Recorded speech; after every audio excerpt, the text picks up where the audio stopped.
প্রথমে দেখলে মনে হবে সব রকমের মশলা দিয়ে ঝাল ঝাল মানুষের স্যুপ বানানো হচ্ছে। বিশাল এক পাত্রের ভেতরে লাল ঝোলের মতো পানি, তার উপর ভাসছে আসল মরিচ, সবজি, গোলাপের পাপড়ি আর নানা ধরনের ভেষজ উপাদান।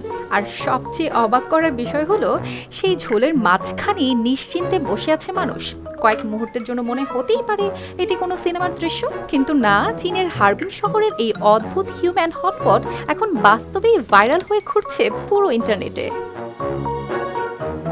সাধারণ গরম পানির পুলকে একেবারে চাইনিজ হটপটের আদলে সাজানো হয়েছে এখানে।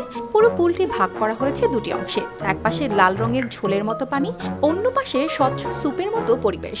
দূর থেকে দেখলে মনে হবে যেন বিশাল কোনো রেস্টুরেন্টের রান্নার পাত্র। লাল পাশটিতে ভাসছে আসল লাল ও সবুজ মরিচ, গোলাপের পাপড়ি আর বিভিন্ন সবজি। অন্য পাশে রাখা হয়েছে বেগুন, গোজি বেরি ও নানা ধরনের ফল। পানির ওপর ধীরে ধীরে ভেসে থাকা উপাদানগুলো পুরো দৃশ্যটিকে করে তুলেছে আরো বাস্তব। আর সেখানেই মানুষ ডুবে থেকে নিচ্ছে আরামের অভিজ্ঞতা।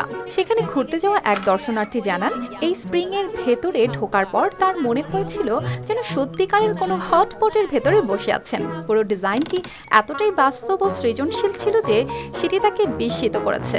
আরেকজন দর্শনার্থী জানান, তিনি প্রথমে এই জায়গার ভিডিও অনলাইনে দেখেছিলেন, পরে কৌতূহল থেকেই সেখানে যান।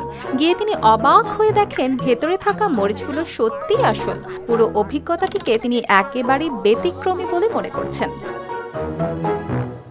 চীনের আইসিটি নামে পরিচিত হারবিন বরাবরই অদ্ভুত ও সৃজনশীল আয়োজনের জন্য পরিচিত। বিশাল বরফের ভাস্কর্য থেকে শুরু করে অভিনব পর্যটন স্পট, প্রতিবারই শহরটি নতুন কিছু দিয়ে চমকে দেয় মানুষকে। তবে এবার তারা খাবারের সংস্কৃতি ও অবকাশ যাপনকে মিলিয়ে তৈরি করেছে একেবারেই ভিন্ন অভিজ্ঞতা। কারণ বাস্তবে এমন দৃশ্য খুব কমই দেখা যায়, যেখানে মানুষ নিজেই হয়ে যায় হটপটের ভেতরের উপকরণ। অর্পিতা জাহান, RTV।